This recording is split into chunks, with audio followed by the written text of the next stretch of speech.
Erie's own Government Access, Channel 9, from the City Hall Council Chambers, it's time once again for the Taxpayers Hotline Show.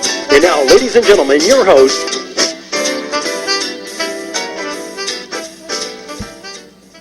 This is City Controller Kaz Kwiatkowski, and we'll be doing a show alone today. Our good friend DJ, he's out of town right now, having a little well-earned vacation time, and we wish him well, and we'll see him again hopefully next week. Once again, the phone number here is 870-1284, and the rules, you can talk about any subject you want, any matter concerning the city or anything in general, whatever you feel like. Just keep it in the bounds of good taste. Try not to get personal. Outside of that, like I say, any subject goes, and we are live right now. People have asked us when we do the show. We do the show obviously today at 2 o'clock on Mondays. I hope that helps. A lot of people watch the show and say they kind of miss the fact that it's being on tape delay, and they try to call. So if this can, if you're listening when you watch a show, remember Monday at 2 o'clock to 3 o'clock. And with that, the phone lines are open, 870-1284. And we had a call last week from the city engineer's office after the show, and it was explained to us that they were going to, if that gentleman's listening about the Franklin Avenue Bridge, I hope he'll call me back and tell me if anything was changed on there. They planned on talking to the contractor and, taking care of that little problem with the uneven road surface. It's supposed to be taken care of, in the near future, but right now, for the present time, it does present a little bit of problem for people without warning. They hit a bump and could cause, a little distress with your tires and possible accident. So I hope they did contact the contractor. And if that gentleman is listening, feel free to call me back. I didn't get a chance to go by there this week. In other news, I see where once again, Gannon University has secured a building on State Street, and while that's good news for the growth of the campus, for the taxpayers, I can't help but thinking if this one is taken off the tax rolls, once again... Go ahead, caller. Hey, Kaz. I called about that Franklin Avenue Bridge. Yes, did they do anything? Yeah, they were over there Tuesday morning and they finished it. So at least we're okay on that then. Yeah, it was like that for just at least 2 months. I drive over that every morning going to GE, and it was bad. Yeah, I'm disappointed they didn't get that marked before. In the old days they would have definitely marked. Usually when they did uneven pavement, you'd see a warning sign. Right. Well, what they did is they resurfaced the both sides coming up, and they didn't do the top, and that's what gave it that big step. Oh, it's okay now, though, you think? It was like that for a long time. How's it now, though? It's okay? Yeah, it's beautiful. Well, I'm glad. At least, he called me after the show last week, and they said they were going to try to, get something accomplished on there. I'm glad they did it. Yeah, Tuesday morning they finished it, so it's nice and smooth, looks good. Yeah, that bridge, I use it from time to time, too. I drive over that every day, and it was bad. Whenever I pay a visit to one of my favorite restaurants on that part of town, when I go down to Ricardo's, I always take that bridge. Oh, yeah. Okay, hey, thanks a lot. Yeah, but thank you for your call, because that's really, that's what gets things done eventually. Yeah, I see that. Well, good, thank you. Well, thank you. Bye-bye. Well, that's good news. At least the bridge is taken care of. Those of us who live on the east side, and even those who don't, that bridge is used quite a bit to access the lower east side. Go ahead, caller. That's not the Franklin Avenue Bridge. Which one is that? That's the Benny Dombrowski Bridge. Well, you know what? It's like the Tullio Bridge, too. It's kind of like the Erie Stadium. It's always been many things. Yeah, absolutely. It's, there's people still call it Academy Stadium when it was always Veterans Memorial That's Stadium. true there. I think it's time for the city of Erie to go down and get some funds, and we can build a smaller city hall. We don't need the redevelopment authority in there. We don't need Berkmeyer in there. The city should get the property down on the bayfront down there and build a new city hall, because pretty soon everything's going to be Gannon down there. Well, yeah, you heard my statement a little while ago, didn't you? You took my thunder. I was going to say, there goes all the money for the school tax, county tax. Well, unless they offer to, they could be generous and do like Prep did with the football field, pay a portion of it, or. Well, they'll give the mayor a new vehicle to ride around in. Well, my feelings on vehicles, that's nice, but that doesn't attack the problem, though. It's true. When you've got 45 or 50% on the non-taxable roads. Whatever happened to that study Larry Meredith was going to do when he was a solicitor for the Filippi administration on checking out the non-profits? Who, Larry Meredith? Yes. He did do it. In fact, well, he only presented part of it, and it was pretty comprehensive, John. It was, it identified quite a few properties. Really? He didn't even do that. I mean, he didn't even scratch the surface, and it was really impressive. I mean, what was out there that needed to be reclassified, buildings that were previously classified as churches that weren't being used that way anymore, nonprofits that weren't nonprofit anymore. Well, I thought there was a piece of legislation that nonprofits had to be rechecked every 5 years to see what their status is. Yeah, they can make a law, but if nobody checks it, Well, it's been my experience that there's a lot of laws on the books, yeah, there sure is. but nobody ever follows up on them. That whole book should be redone. Well, it's one thing to have a law, but it's another thing to enforce it, And True. Well, I don't think we do that. I mean, you ride around town, there's so many I get reports all the time about buildings that were previously used for whatever purpose, which are now either vacant or not being used. yes. So, I mean, even if they're, like you who was it brought up about the library on East 38th Street? Yeah, you mean the old library. Right, that was a church for a while, but now when I went past there, They're redoing something down there now. it had some kind of business in there. There was a church in there. Yeah, for a while, right. Till the mortgage was due, or the monthly payment. And then it folded up. I don't think it was open for 6 weeks. No, there's something else in there now that looks like it's, It's being redone. The inside's being worked on now as we speak. yeah, they had some kind of sign there. I thought it was either appliance repair or something like that, or, Oh, yes? not sure. There was some kind of sign on the window. I didn't notice that. I didn't get that close to it. I just go by and take a peekaboo and... Yeah, once in a while when we go down to Valerio's or something, we have to park at that end. Parking lot gets pretty busy down there. Valerio's does a nice business. Well, a lot of them on the east side, it's good when, that's really the future of the city, is when you got businesses that are doing well and people moving into the neighborhoods again. That's true. And then again, you look at all these telephone poles, the utility poles, and all these people that are having their garage sales and their advertisements and all that, and there they stay. Just like I told you last week, that outfit from, I think it was up in New York somewhere, the Palatones.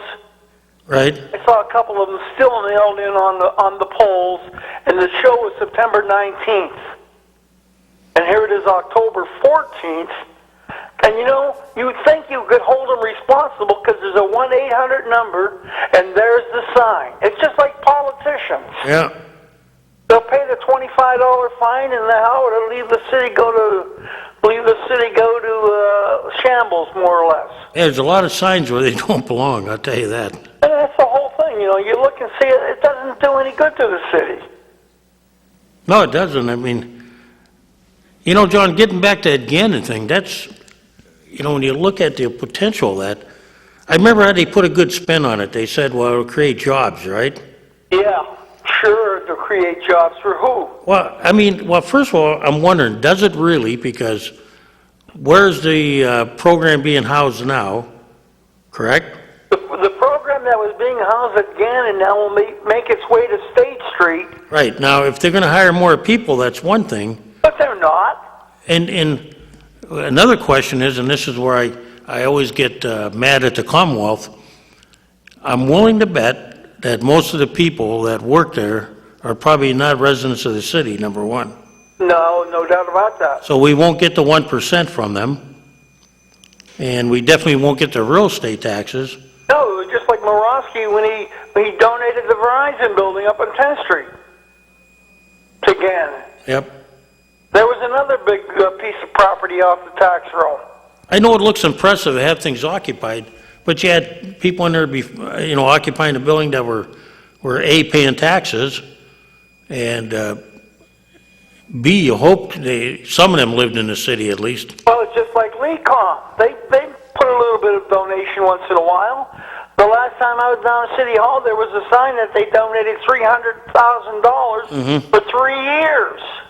Right. The only ones that do it on the two biggest, there are others, that do it on a consistent basis are Vincent and Hammett. That's true. That's the only two. Give me a break. If I was Lecom, I'd gladly give $300,000 for 3 years. Look at the real estate and the taxes that'd be responsible for the city. I don't know if the school district give them a break or anything, but the county also, that's a lot of sum of money. Yep, that building coming off the tax, that's, Coming out of my pocket and your pocket. yep, it's getting to be that we got to find some way, the Commonwealth does, of having the cities be able to recoup something. Because, the burden on the taxpayers is heavy, and a lot of them are moving out. They have to charge for safety, and that's it. For all the safety departments, they get the fire department and everything else. I think that'd be fair. And that's the whole thing. It's going to get to a point where there will be no more homes by the middle class. No, you look at it now, the per capita income is dropping, per household. True. And which brings me to something else I was going to talk about. Now they said Erie is a highly rated by ARP. Yeah. That makes me happy at my age, but I don't know how it makes young kids feel. And the future of the city is definitely going to be in young people, not in people. The future in the country is in the young people. Right. It's not, I don't want a community that's. It's not 50 years old and older. No, I mean, while I'm that age, I feel, I just feel like, you got to bring some young people in this community because that's what, You've got to bring jobs to the city of Erie. And as far as the city of Erie getting back to where it used to be, an industrialized city, you're never going to see that again. You're going to see a city like Geneva on the Lake, tourism and for 3 months, and then they're gone.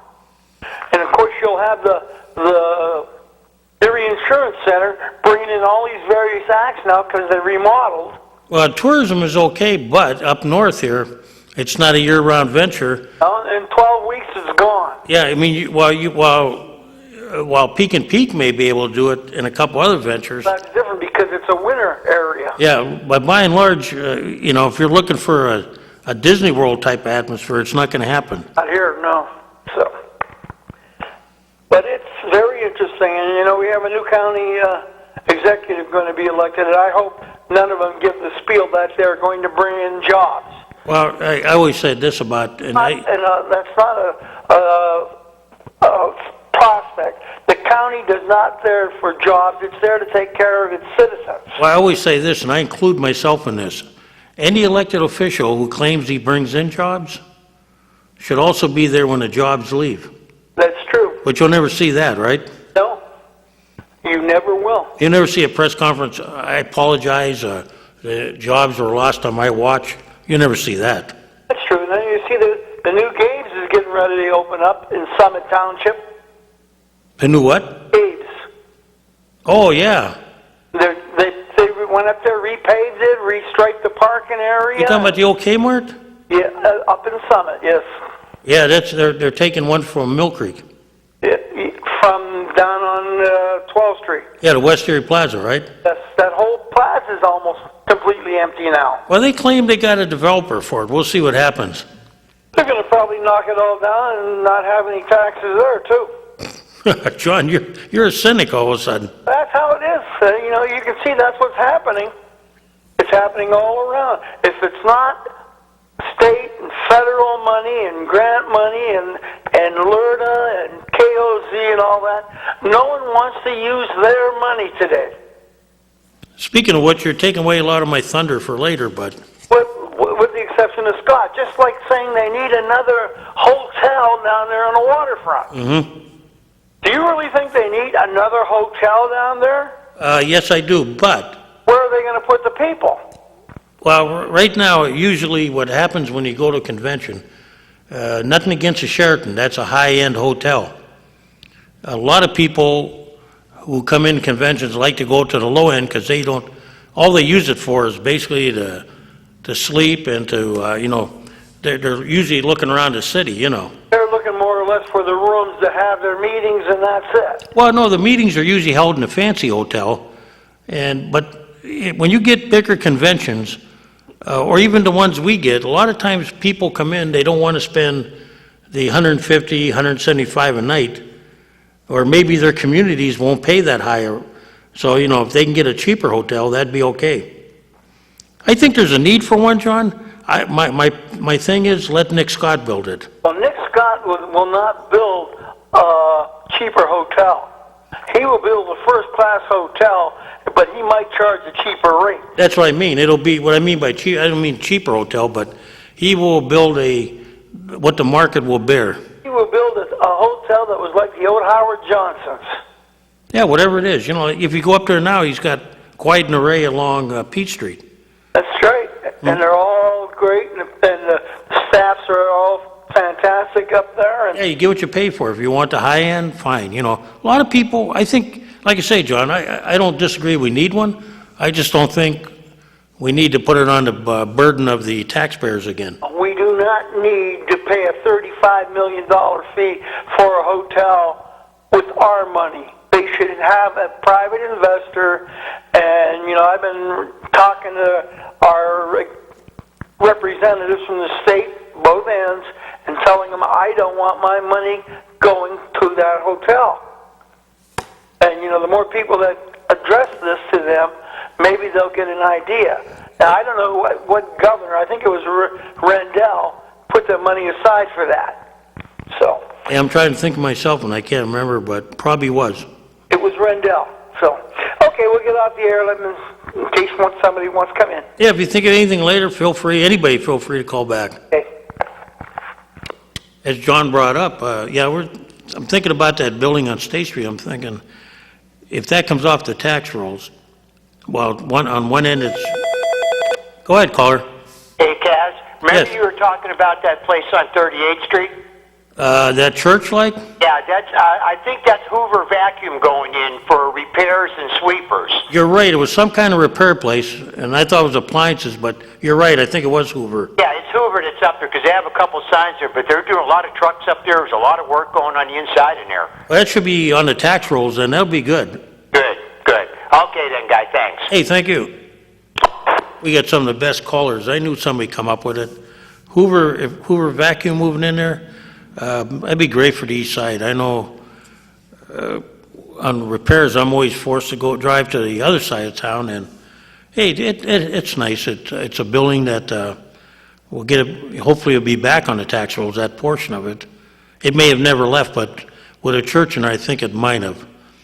Getting back once again to, while it's good news for Gannon that they're expanding, I'd have to see the numbers where they're really going to have more workers going in there. Go ahead, caller. I was just going to comment. The other day, I think it was Thursday, I went by on 38th and Pioneer, and there was a surveyor on that lot there. Do you have anything on that? No, I saw that too. You're talking about the where they have the farmers market and all that? Yeah. Yeah, I didn't, but I meant to check on it today.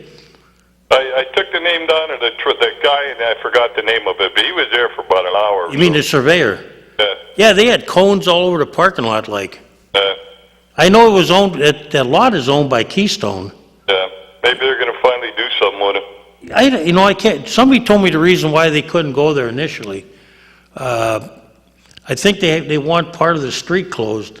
Yeah, they want the street closed there. Yeah, to me, I don't think it would really hurt. Not my call yet, but I don't think it would hurt because there's access there, Yeah, because the country fair that they have on Grandview, they only have 2 pumps there. Yeah, that's true. The way I heard it was they were going to, at one time when they were really going gung-ho on everything, they were going to close the Grandview one, build that one there in Pine, and then I think they were going to take the one up on Route 8 out by the Thruway and switch that, actually. Yeah. They make a pretty good business there in Grandview, too. Yeah, and it'd be nice in the city. I'd like to see somebody like a Sheets or somebody go on that corner lot. At least that, if they cleaned it up a little bit. Yeah, and I know they have long-range plans, and right now, we have the farmer's market there, and I think Mercier's is leasing parking there. But it'd be nice. That's a prime corner. Yeah, I just wanted, you seen it then, so. Yeah, I did. I'm going to check on that because I was curious, and I was going to come around and flip around and talk to a guy, but he was busy and probably wouldn't tell me anyway. No, they wouldn't be surveying it if they weren't checking it off or something, you wouldn't think. Yeah, it'd be, whatever they have planned to be nice. I mean, right now it looks kind of crappy with the grass growing through and... Yeah. Okay then, that's all I have. Hey, thanks for reminding me, because I'm going to definitely check. Hopefully, if I hear anything, I can report it next week. Okay, bye. Thank you. As that gentleman said, we're on 38th and Pine. They had some surveyors doing some work there, which is always good. I like to see development. Go ahead, caller. Hey, Kaz, I want to talk about Mercier's a little bit. Yeah, go ahead. I live in a neighborhood around Mercier's, and I walk every morning early, like 6 o'clock. Right. I'm going out East Grandview. I'm up on East Grandview between Wayne and Price Street Boulevard. And there's about 30 ROTC guys running up the street with backpacks, yelling out cadence calls, numbers, real loud. You can hear them from a block and a half away. At 6 o'clock in the morning now. Yeah. I stopped the guy who was in charge of it, and I asked him, I said, hey, what are you doing? I said, there's people sleeping here. Those little kids got to go to school, and neighbors are still sleeping. You can't be yelling like that in the middle of the street. I said, why don't you go down on a football field and run around? He said, you don't get the same benefit. We have to get them fired up, and we're going to do this. So I called the dean's office, and they gave me a big runaround. Finally, this ROTC guy called me and said that they can't run through the campus because they might wake up the students, and they don't get the same benefit if they go around the track. They have to run on Grandview. It doesn't make sense to me. People are sleeping yet at 6 o'clock in the morning. And, I was going to ask you why they didn't run on campus, and you answered my question. Yeah, there's 75 acres they have. They can run through the streets on their little streets. They can run around a football field, a baseball field, and they can scream all they want. Yeah. I said, we have enough problems with the Mercyhurst parties and everything else in this neighborhood. Now you people use common sense. You could have come up on Grandview and Price Street Boulevard and scream out at 6 o'clock in the morning. And the LTC guy in charge of it, he just didn't, like me, was to talk to a brick wall. He don't think there's nothing wrong with it.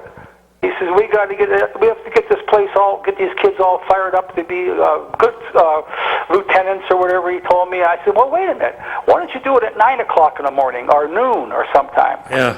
And then, no, we got to do it at 6 o'clock. We got to do it at 6 o'clock. I said, then don't go out on a residential property. Go run around your campus and do it. No, we can't do it there. And they're just going round and round in circles. I said, never mind, I'm not getting nowhere. So I just thought maybe you could tell somebody about this or tell the chief of police or something about this. Is disturbing the peace, what I'm looking at. They're running in the morning on East Grandview, right? Yeah, they come up Parade Boulevard out that west entrance, and they come up Parade Boulevard to Grandview to Wayne.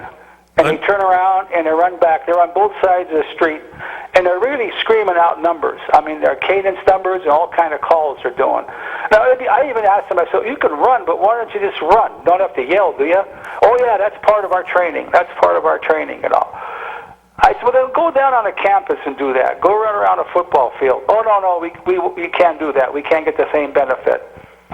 Well, they can get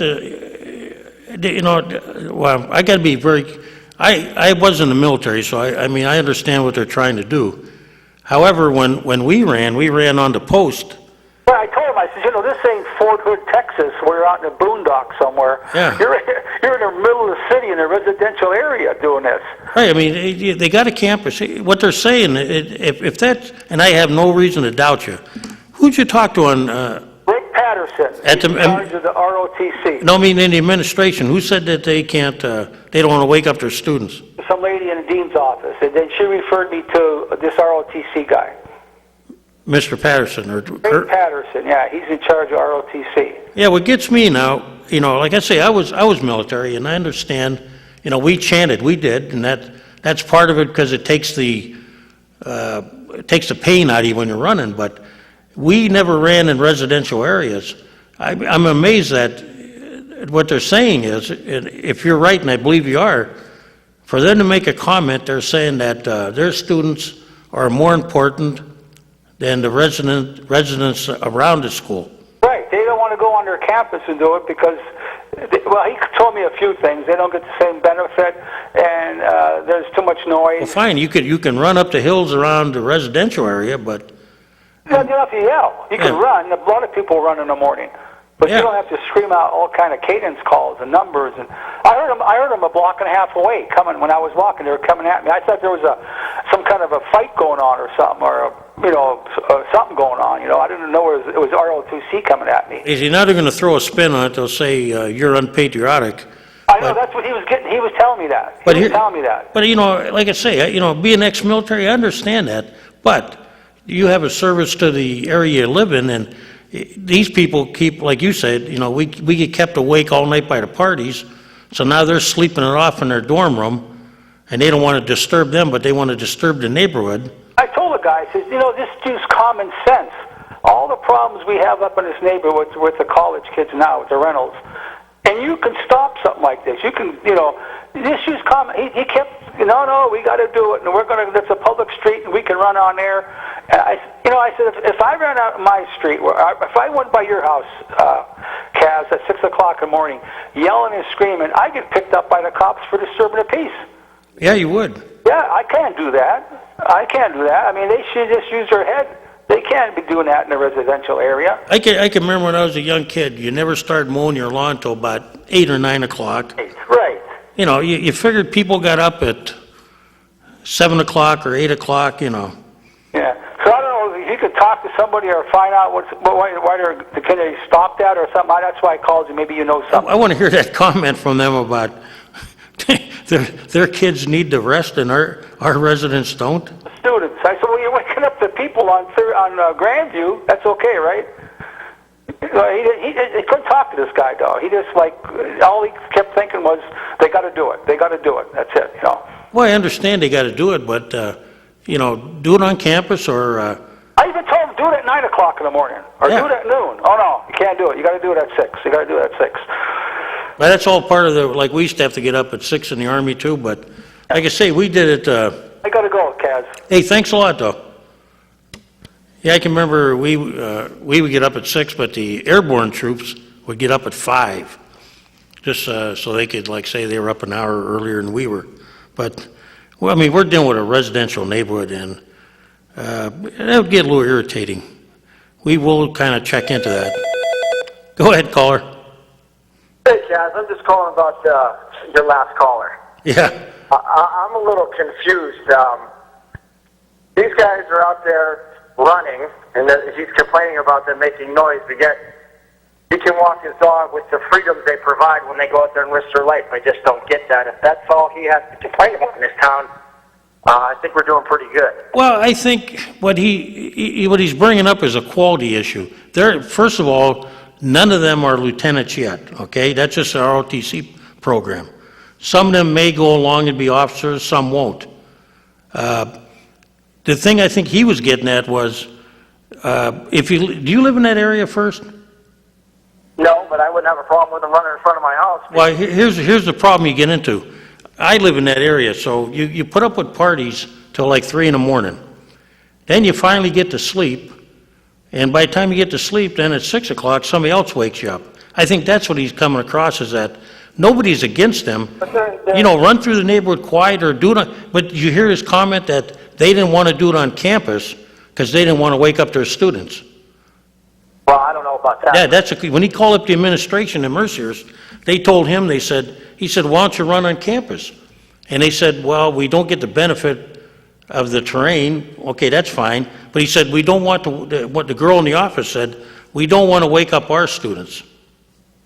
Well, okay, Now, that's where I think...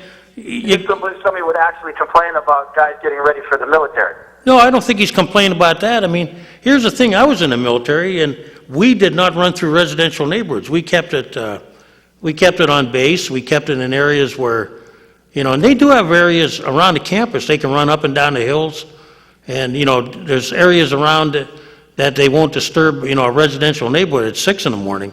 Like he said, run at 9 o'clock, run at 8 o'clock. Well, you have, obviously, if you're in the military, you know that they do more by 6 than most people do by 9. I know, like I said earlier, the airborne would get up at 5, so they could say they beat us by an hour, you know. Right, exactly. But it just bothers me a little bit the way this country is. You know what I mean? You know. Well, I don't think he was mad because Like last, but no matter what. they didn't want them running on campus because their students needed rest. Well. And then, like, you know, that whole neighborhood, and I feel bad for him because when you got parties going on till 3 in the morning, you don't. Now those aren't the kids that are going in the military, okay? Right. Exactly. So now you're up till 3 in the morning. I can understand that. Yeah, you're up till 3 in the morning, and then you finally get to sleep, and then you get woke up at 6. I mean, a couple times I had to be to work on Saturday, and I would just get to sleep, and the music was already starting at 6 or 7 in the morning again.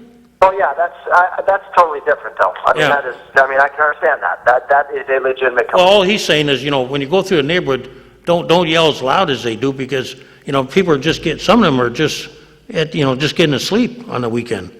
Well, I mean, they got to do what they got to do to be ready, and I would not be opposed. They could run through. I live down in South Shore, and they could run through my neighborhood every day because. Like I say, I'd go along with it as long as they include their campus, but they're saying they don't want to run through the campus though, because their kids are sleeping. That's, I think, the point I got. But for them, we would probably have to eat our dog and speak a different language. So, you know. Yep. But hey, thanks for your call, though. All right, thank you. Okay. Okay, we covered the State Street building with Gannon. Like I said, I hope it turns out well, but I just have a feeling it's going to take another building off the tax rolls. And getting back to the ARP report, which John really didn't, he kind of hedged at it. While the ARP report looks nice, the fact that Erie's a great, affordable community, I just wonder whether that means that,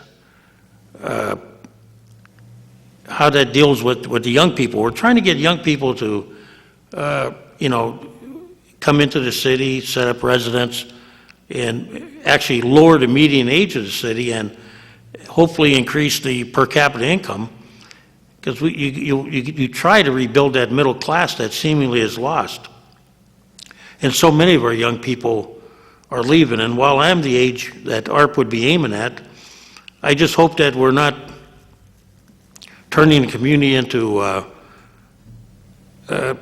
just a retirement area where we don't have any young people coming in to help pay the taxes and to help provide income and to grow the city. And that's the one thing I get worried about. So I do hope, you know, some positive comes out of that ARP report. And getting back to when John was talking about the hotel and all that, it's amazing in this country how we spend millions of dollars literally on publicly funded sports arenas and hotels. And while that's nice and it has a positive effect, still that's government money. I heard on one of the local talk shows they were talking about how, well, there's no local tax money involved and this and that. You know, it all depends how you look at it. Grants and special taxes and special levies, even if they don't carry the name tax, that they still are a tax. When it comes out of people that do business like we call it, we call it a sales tax, but then we have other things that are called, trying to think of, like franchise fees on our cable. That is, even though you're charging the company will pass that on to their users. So in effect, it's a tax. Sometimes I think we'd be better off if we just, we quit hiding behind fees and, like the airlines do. Call it what it is.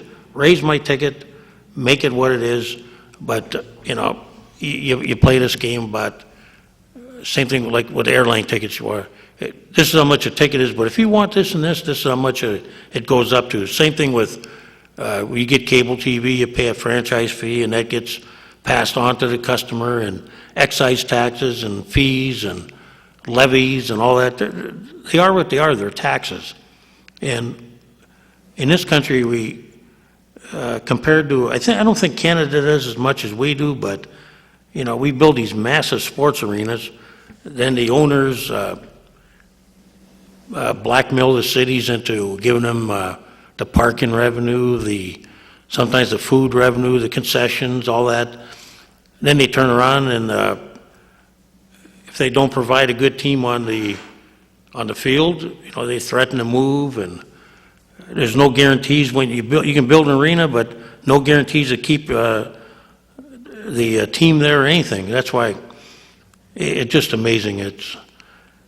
It gets to it makes you wonder why we spend so much money on fluff projects and not rebuilding the neighborhoods. Go ahead, caller. Yeah, how about them term limits that Barry Grossman wants for all the county council and stuff? You know what we need? We need term limits for these authorities. Yeah, I think you're right. People get in power forever, and they just sit there with their big pensions and salaries and just do whatever they want to our beautiful city, whether we like it or not. Are you for term limits? Oh, you already got them on county council by going to the polls. But what can you do about an authority? You can't do a thing. You can change any of the authorities. The only person that can do that might be the king.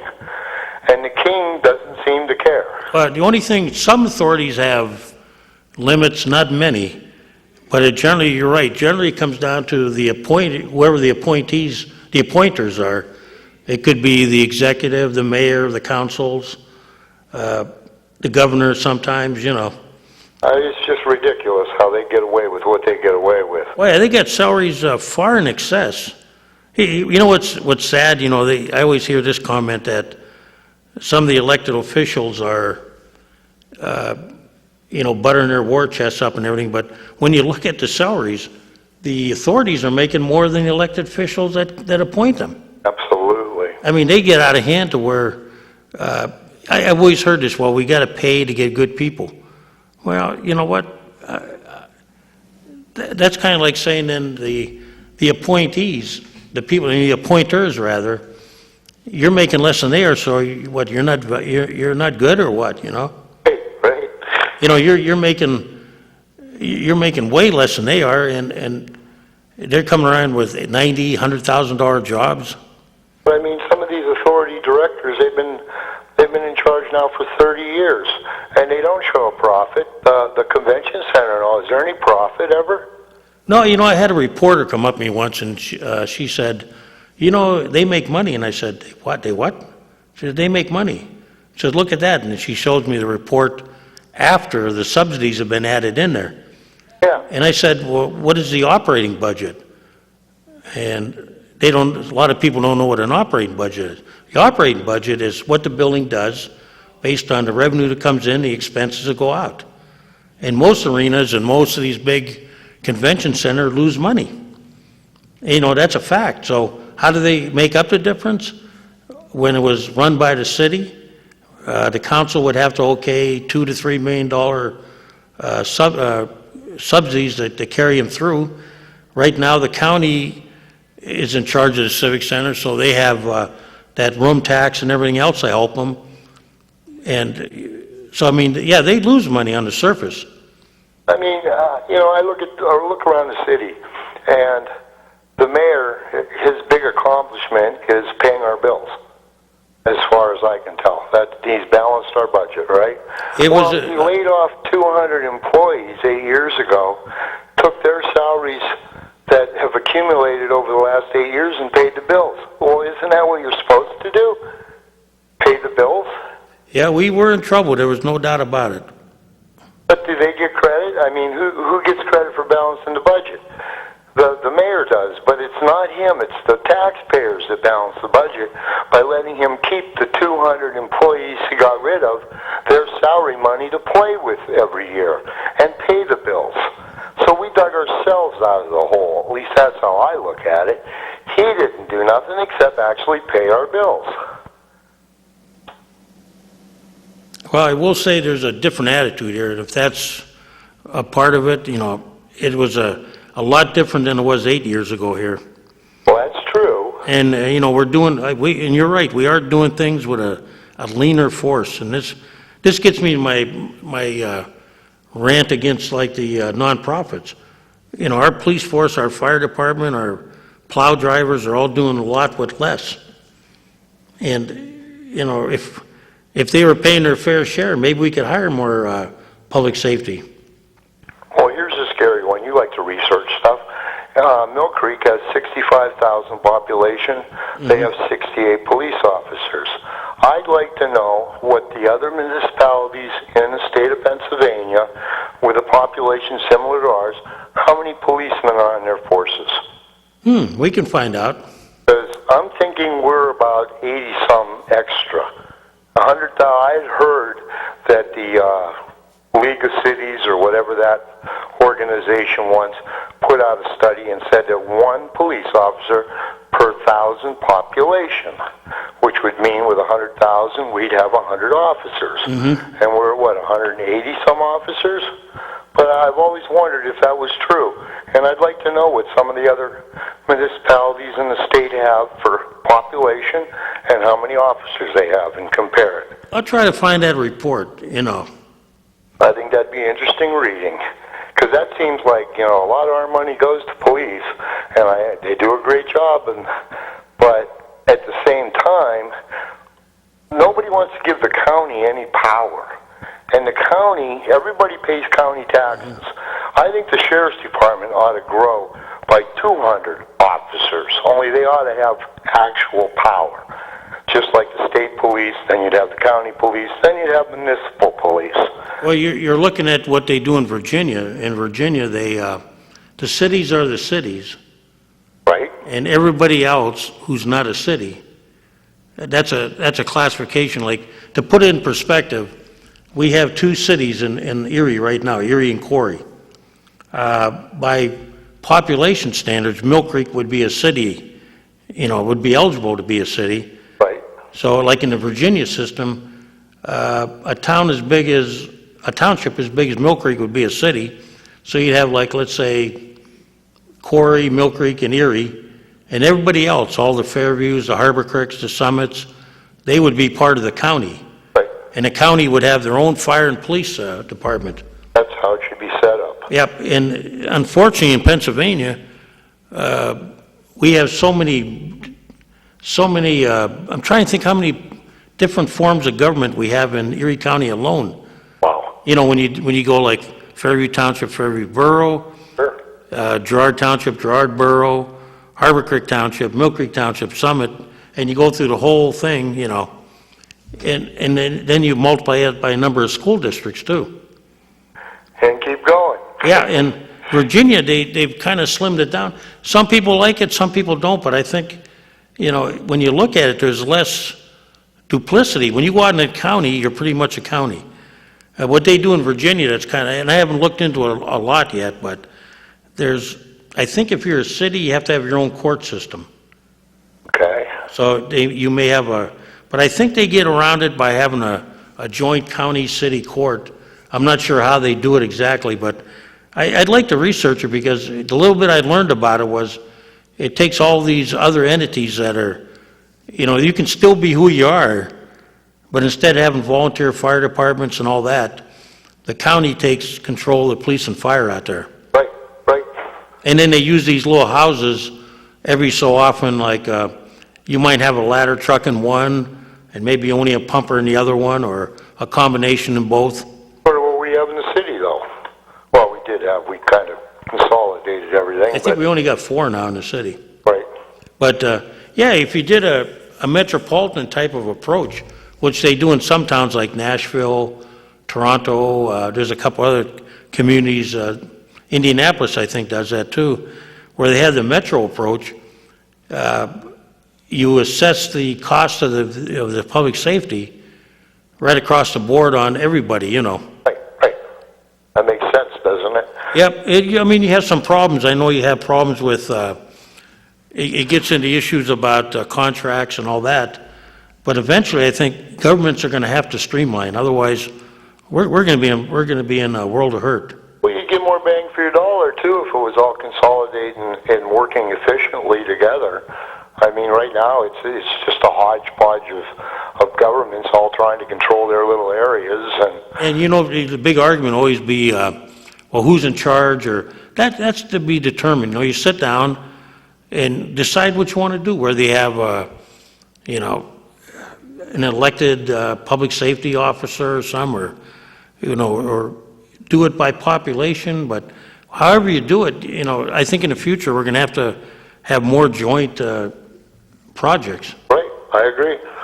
You look at the city right now, I mean, look at the whole area. The county right now has been flat at 280,000 people for about 20 years. Right. Give or take a couple thousand here or there, you know. It's not growing, and you got to ask yourself why, you know. Yeah. Oh, there was, you guys were talking, I think this was you and Jim Thompson a while back, and you were trying to remember who had all the Lear jets coming in and out of the airport. Well, years ago, that company was called Bucyrus Erie. Oh, that's the one that had it? We had 4 or 5 Lear jets that used to come and go from Erie. And nobody has ever talked about Bucyrus Erie going down. But that was back in '83. And our city has been going down ever since. That was, I can remember when, you know, you long for the days of what I call the unsightly things, like watching diggers along 12th Street digging up hills of dirt. Our test yard. Yeah. You know, and it may be as unpleasant as it was. When you think back now, you think back of all the jobs, or that incessant hammering coming from the Erie Forge late at night, Yep. which meant people were working, That's right. or the red in the sky a little bit, you know. Oh, I'm over here by GE. I hear train whistles constantly being tested down there on their property. But yeah, there's people doing that. They're working. How about when, how many people would complain today about the ash coming out of Hammer Mill? Yeah. That would have, you know, that was a good complaint back then, you know. Yeah. It reminded me of a town. You ever hear of Johnsonburg, not Johnstown? No, never heard of that. It was a little paper town out near St. Mary's, Kane area. Okay.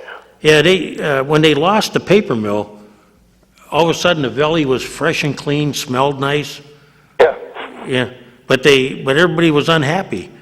Then another paper mill came back, and all of a sudden the foul smell emanated through the valley, and the people would comment, that was the smell of money. That's it. You know, everybody was happy and working again. Yes.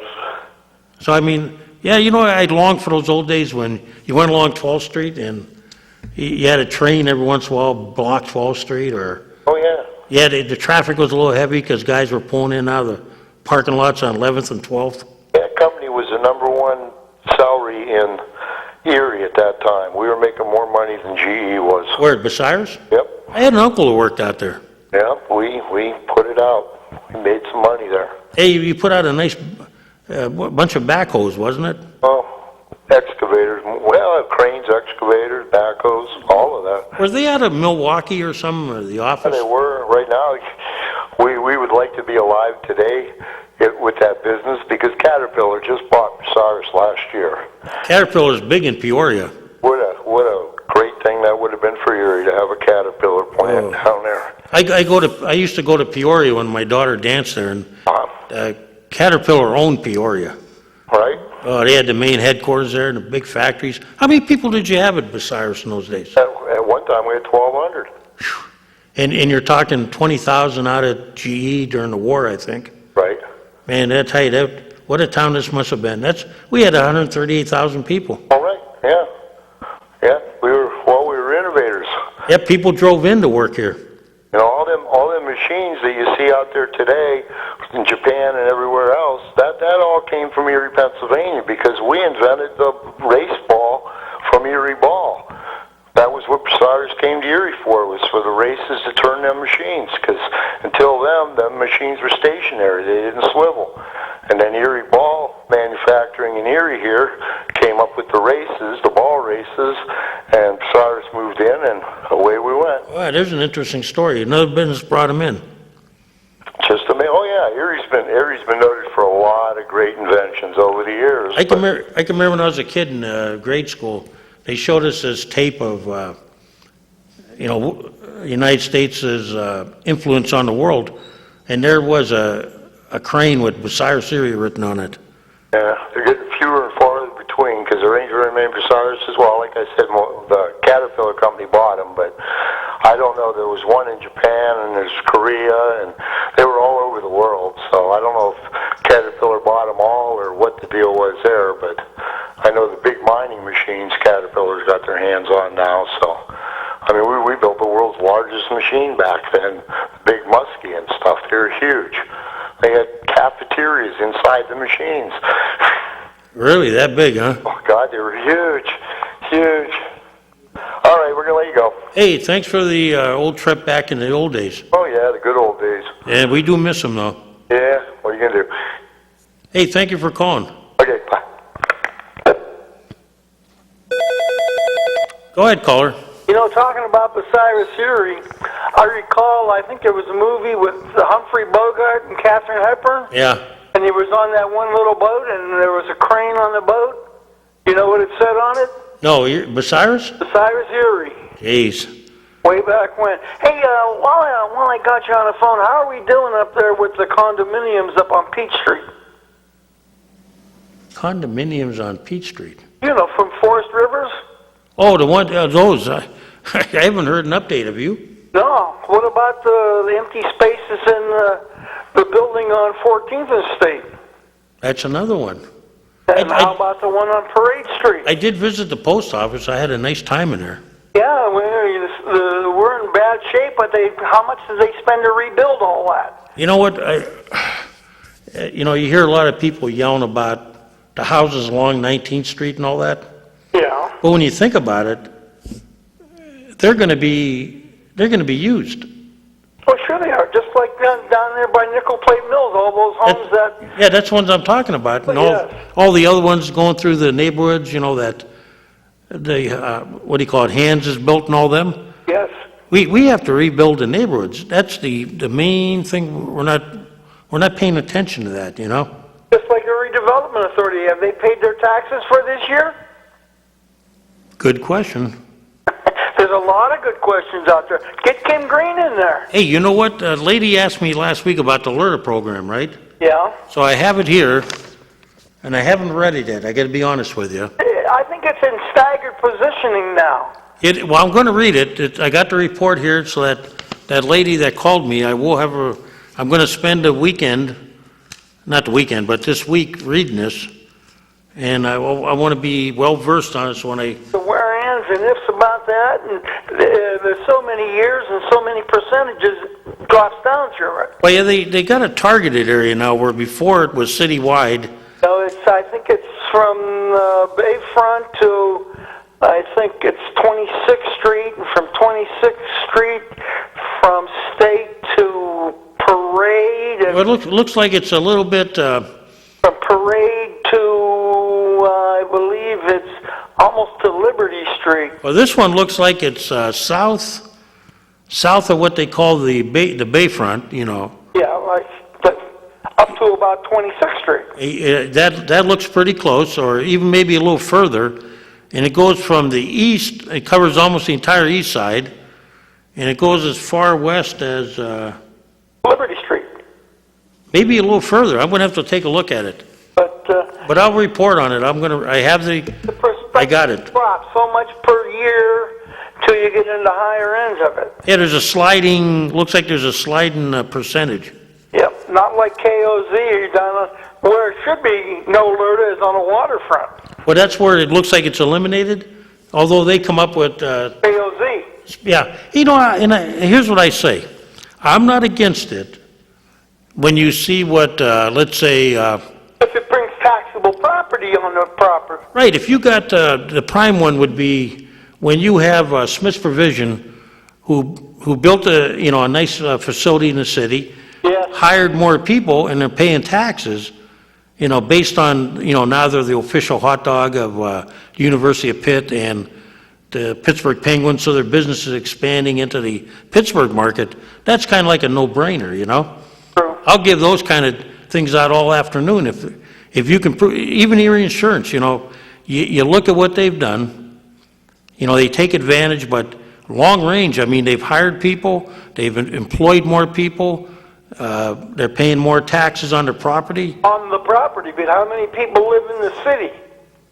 Of course, that's another story. Yeah, but there again, at least, John, compared to Gannon, Yeah. where we're losing all the way around. We're not getting the income tax, we're not getting the property tax. If they live outside the city, they're buying their goods and services, usually outside the city. And we should make them buy a permit for every student like Filippi wanted to do. Yeah, but that's not a bad idea, but True. at the time, I think the solicitor didn't like that. Yeah. And, but when you look at, like your insurance, okay, some of the workers are in the city, probably some of them aren't, but here's the difference. They're paying taxes on the property. That's true. At least we're getting that, In a little town somewhere, I don't remember if it was New Hampshire or Vermont or one of those, they're making the panhandlers buy a license. Yeah, they do that in Chicago too. It's really funny how you'll see them with these name tags or these things dangling around their neck. Yeah. And I haven't panhandled since 1960.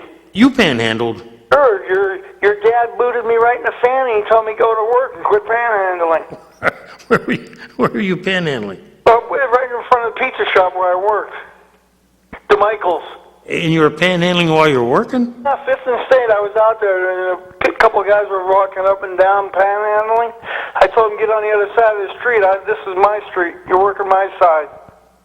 My God, what? Yeah, I had a rough life. How much did you make, John? How much did I make back then? Yeah. $2.25 an hour. I mean, how much you make panhandling? Panhandling?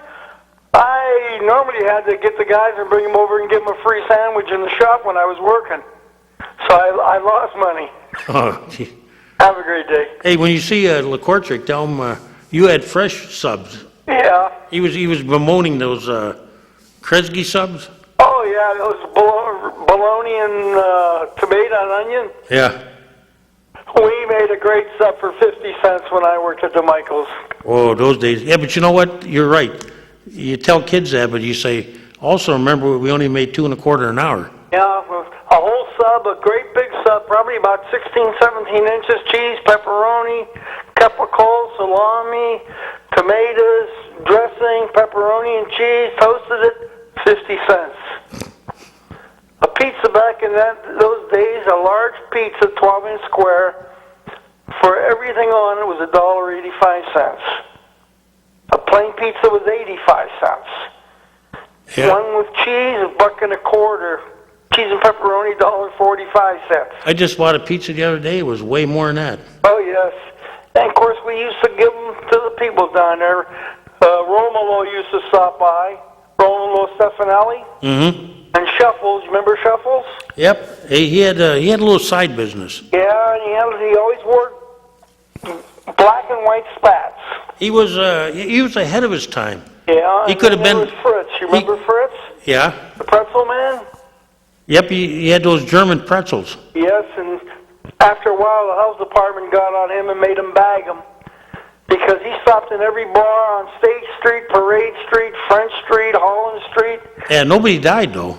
Nope, and I think he had a drink with every one of his customers. If I remember right, those pretzels could last a whole day. Yeah, he used to get them up on 29th and, what's that street up there, Geist? Yep. I think it was Geist, where Martucci's used to be, that Yeah, street. he worked there, because my buddy used to buy them up around there somewhere. Right on the corner, there's a Chinese, Yeah, the old South Area Bakery, I think they called it. yeah, that's what it was. So, the good old days. Home of the hard German pretzels. Yep, they were super. They could last, you could pull one in your mouth and it'll last all day. And Fritz was a fantastic gentleman. He was real wealthy when he came over here. He was wealthy over in Germany. We don't want to know what he did though, right? No. That's why he always, that was like Louis Armstrong with the hanky all the time. But Fritz did it without a hanky. There you go. Have a great day. See you, John. And I think with that, we've been given a sign that we have to leave. So thank you for all the phone calls, and we'll see you again here next week, and we'll go off the air with this call. Go ahead, caller.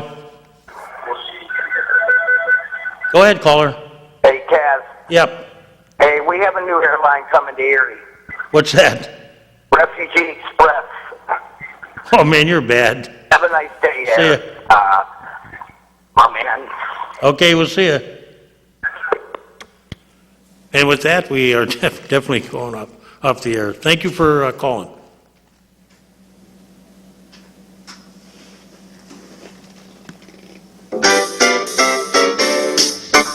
Ladies and gentlemen, you have been watching the Taxpayers Hotline Show on Erie's own Government Access, Channel 9.